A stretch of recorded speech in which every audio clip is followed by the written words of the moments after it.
Please allow me to take you on my life journey that started 50 years ago. But I don't remember much about it until I was about 8. How I remember that it was 1976, June 16, during the student uprisings. The first thing that I remembered on the day was a tear gas. I didn't know what that was. Everybody was just confused and taking cover. Now, my recollection starts there to find out, who am I? Why am I at the place that I was at the time? I couldn't get my answers. Nobody told me what they know about me. There were no parents. There were no family. No one, just total strangers. But then I digged. I wanted to know, who am I? What is my name? And I was only told that you're Siphiwe, that's all we know. Life was rough. I couldn't read, I couldn't write, couldn't do anything. I used to do work doing people's gardens, in schools, working with the old men, selling firewood and coal. I grew up thinking that that is normal, that's how everybody is, but I still didn't accept it, because then I could see people that were my age were different from me. They were clean, school uniform, books, healthy. I was none of that. It went on until about 1980, when someone came to the house where I was during the census, counting people. Now, this person had a form filling up people's names, their ages, their occupation, and all of that. I'm born with a brother who's 3 years younger than me. And when I tracked back, my father was already in prison. My mother was married to someone else, so I was just there on my own. It went on, this lady decided that, we should go to school. And now I'm 13 years old. But you can't go to school if you don't have any form of identification. I had no birth certificate. I was never been vaccinated. I had sores all over my body. I was skinny. I was just looking like I was about to die. I still didn't understand, why am I in that condition? Where are my parents? It went on, and I was enrolled at school, doing grade 0 at 13 years old. My brother was 10. We carried on, and life was still rough. We walked a distance of about 25 kilometers between where I stayed and where the school was. That went on for some time, until I was about 15 years. Then when you walk, I now walk on my own, you get to an area where you need to pay protection fee from the guys in that area. I learned to fight to get my way through to school. I used to fight about 4 times a day, every day. And I would still fight, but I thought it was normal. And then I decided, I can't keep fighting. I need to find a way of doing this. This lady that took us to school, her name is Jabile, bought me a white shirt. I had a white shirt. I looked like another child, and I was very happy about that. It was the only position that I owned that is mine, just that white shirt. And then the following day you go to school again. Now I get to a fight, and I ask these guys, can I just remove my shirt, put it off, then we can fight. The fight went on. They would beat me sometimes I beat them. To get my shirt again and carried on. It became my journey. And then it went to an extent that now, let me find another way of doing this. I bought a packet of cigarettes. It was a 20 Lexington. Whenever there's a fight, then I'll offer somebody a cigarette, so there wouldn't be a fight. So I'll carry on. It went on and on. I think what really struck me as a person that I was growing up was that I don't have to be here. I don't know why is this happening to me. Now this lady had given me a camera that I couldn't use. I didn't know how to press the buttons because I couldn't read and write. It took me about 2 years to understand that camera.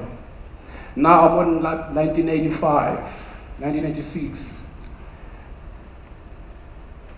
This is when within my community, the comrades, we used to call them comrades.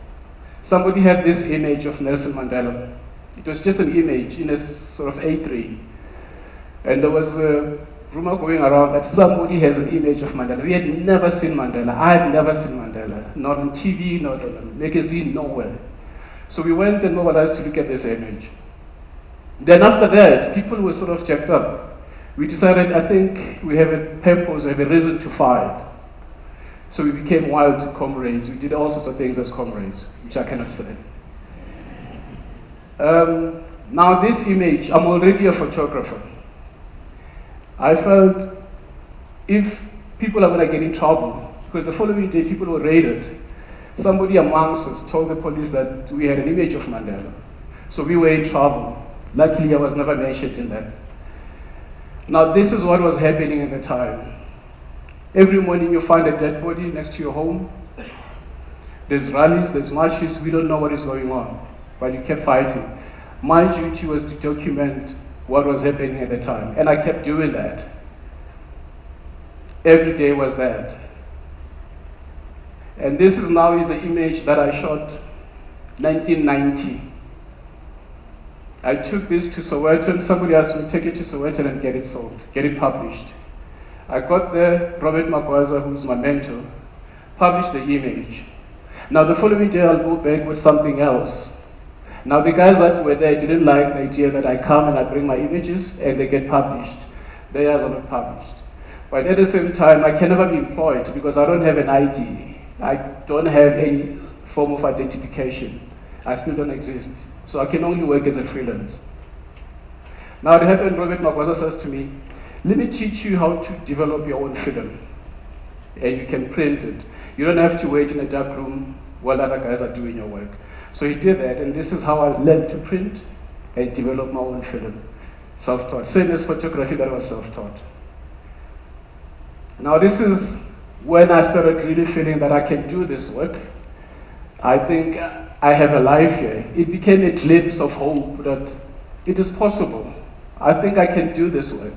There's nothing else that I remember about me that was good except my photography work. And you must know during that time, I work, I sleep on the floor, but nobody explains to me, who are you?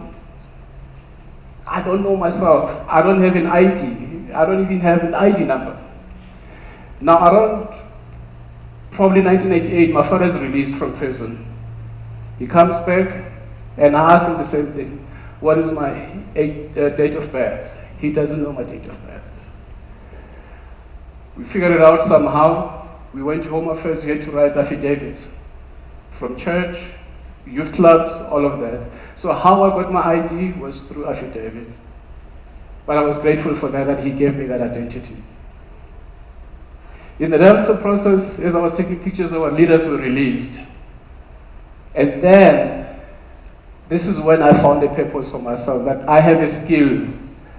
I can do this. I don't have to be angry about anything. This is now my work. This is now my direction. This is what I'm going to do.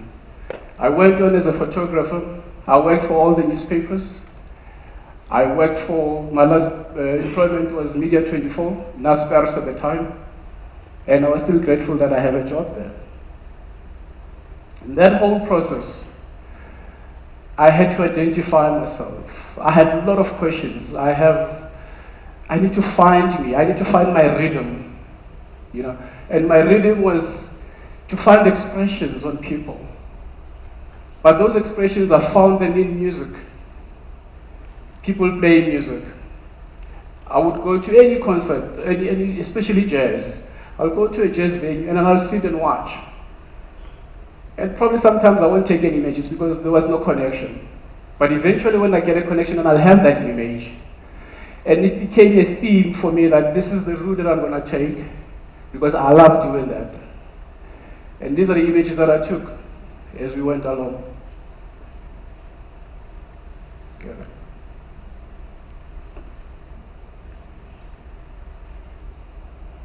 Now, you learn, you see, you don't get to do something if you didn't learn it, if you don't understand the rules of it. This particular image of Abdullah Ibrahim, we were at City Wall. He normally doesn't like to be disturbed when he's playing. He wants total silence. I had this medium format camera that was very noisy, a Hasselblad. So I was right in front of him on the piano, and he's looking directly at me. And I clicked, and he stopped playing.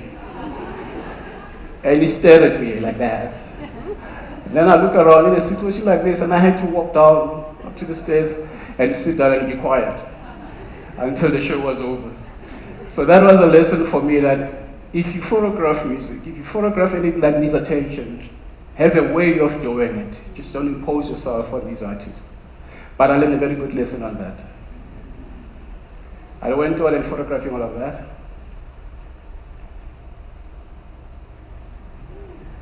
Now this image means a lot to me. This was captured not at the concert or any event. It was captured at the funeral of my mentor, Alf Khumalo. Alf Khumalo's relationship with Hugh Masekela was when Hugh Masekela was 12 years old. He was been given a trumpet by Louis Armstrong, but then the trumpet had to get to Hugh Masekela through Father Clement Huddleston, who gave him the trumpet. Now at this very same, this was his tribute to his fallen comrade, his friend. And we spoke, and he just told me things that build me in going forward in life. I carried on carrying all those images.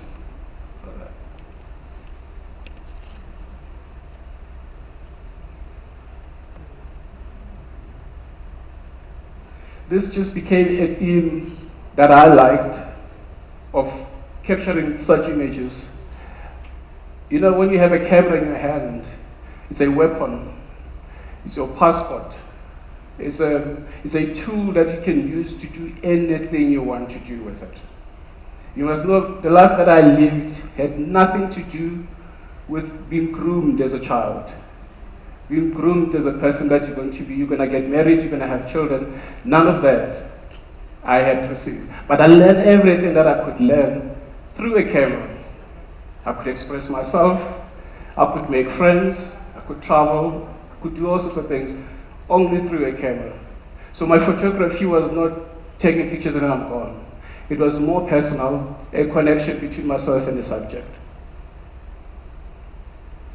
I would still do the same.